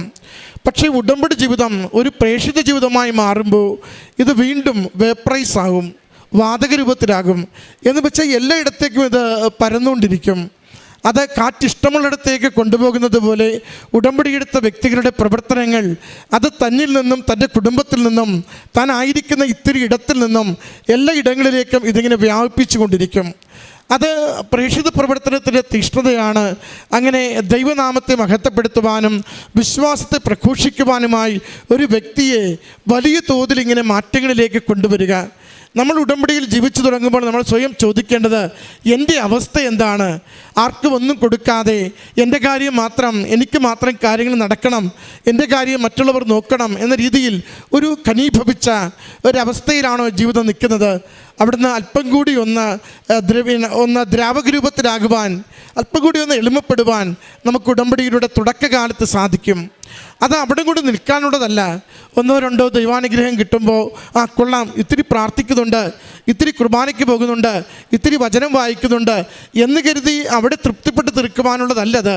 മറിച്ച് അതിനപ്പുറത്തേക്ക് ഈശോ നന്മകൾ ചെയ്ത് ചുറ്റി സഞ്ചരിച്ചുവെന്ന വചനത്തിൽ പറയുന്നത് പോലെ ദൈവനാമത്തെ മഹത്വപ്പെടുത്തിക്കൊണ്ട് യേശുവിൻ്റെ ആ പ്രേക്ഷിതം അബ്ബാ പിതാവിനെ എല്ലാവർക്കും കൊടുക്കാനായി, അപ്പായെ എല്ലാവർക്കും കൊടുക്കുവാനായി ഈശോ കാണിച്ചിരുന്ന ഒരു ആരോടും വെറുപ്പില്ലാതെ എല്ലാവർക്കും നന്മ മാത്രം കൊടുക്കുന്ന ആ ഒരു ജീവിതശൈലി, അതിലേക്ക് വളരുമ്പോഴാണ് നിത്യത നമ്മുടെ ജീവിതത്തിനരികെ നമുക്ക് കാണാനാവുക. നമുക്ക് മനസ്സിലാവും, കൊള്ളാമല്ലോ, ഈ ജീവിതം ഞാൻ ജീവിച്ചു കൊണ്ടിരുന്ന ഈ 60 വർഷത്തേലും ഈ 40 വർഷത്തേലും എത്ര സുന്ദരമാണ്. ഞാനിപ്പോൾ എൻ്റെ വീടിൻ്റെതല്ല, ഞാനിപ്പോൾ എൻ്റെ ജീവിതത്തിൻ്റെതുമല്ല, എല്ലാവർക്കുമുള്ളതാണ്, എൻ്റെ ഈശോയുടേതാണ്. നമ്മൾ ഈശോയുടേതാണെന്ന് നമ്മൾ ഉറപ്പിച്ചാൽ നമ്മളെല്ലാവരിലേക്കും സന്തോഷത്തോടു കൂടി പാറി നടന്ന് നമ്മൾ നന്മകൾ ചെയ്യും. അതുകൊണ്ടാണ് ഉടമ്പടി ജീവിതത്തിൻ്റെ ഏറ്റവും പ്രധാന മേഖല പ്രേക്ഷിത പ്രവർത്തനമാണ് എന്ന് പറയുക. അത് സുവിശേഷത്തിൻ്റെ കൈമാറ്റമാണ്. കൃപാസനം പത്രം കൊടുക്കുമ്പോൾ ദൈവികമായ സന്ദേശങ്ങളെയാണ് കൈമാറുന്നത്. ദൈവത്തിൻ്റെ സ്നേഹത്തെയും ദൈവത്തിൻ്റെ വലിയ പ്രവൃത്തികളെയുമാണ് നമ്മൾ കൈമാറുന്നത്. ഈ ദൈവസ്നേഹത്തിലേക്കും നിങ്ങളുടെ ജീവിതത്തിൽ ആരൊക്കെയാണോ സ്വീകരിക്കുന്നവരുടെ ജീവിതത്തിൽ ദൈവത്തിൻ്റെ വലിയ പ്രവർത്തനങ്ങൾക്ക് ഇന്നും യാതൊരു കുഴപ്പവുമില്ല, ദൈവനാമത്തെ മഹത്വപ്പെടുത്തുമെന്ന് മാത്രം പറയുന്ന രീതിയിലേക്കാണ് നമ്മൾ മാറുന്നത്. അതുകൊണ്ട് ഓർക്കണം, നമ്മൾ ഉടമ്പടി ജീവിതത്തിൻ്റെ ഏറ്റവും പ്രധാന മേഖല അതിൻ്റെ പ്രേക്ഷിത പ്രവർത്തനം തന്നെയാണ്. അത് ഒരു വാതകം അന്തരീക്ഷം മുഴുവനും പടരുന്നത് പോലെ, ഒരു കാറ്റ് എല്ലായിടത്തേക്കും കൊണ്ടുപോകുന്നത് പോലെ നമ്മൾ ദൈവസ്നേഹത്തിൻ്റെ സുഗന്ധവുമായി ജീവിക്കുന്ന എല്ലായിടത്തേക്കും പാറി നടന്നുകൊണ്ട് നാം കണ്ടറിഞ്ഞ, നാം അനുഭവിച്ച, നമുക്ക് അനുഗ്രഹം നൽകിയ നമ്മുടെ ഈശോയെ, അമ്മ മാതാവിൻ്റെ വലിയ സംരക്ഷണം സംരക്ഷണത്തെ ലോകത്തോട് നമ്മൾ വിളിച്ചു പറയുകയാണ് ചെയ്യുന്നത്. അങ്ങനെ ഉടമ്പടി ഓരോ ദിവസവും ഉള്ളിൽ വളരുവാനും ലോകത്തിന് നന്മ പകരുവാനും നമ്മളെ സഹായിക്കണമേ എന്ന് പ്രാർത്ഥിച്ചുകൊണ്ട് ഈ കുടുംബത്തിനും സഹോദരിക്ക് ലഭിച്ച എല്ലാ നന്മകൾക്കും അമ്മ മാതാവിനും തിരുക്കുമാരനും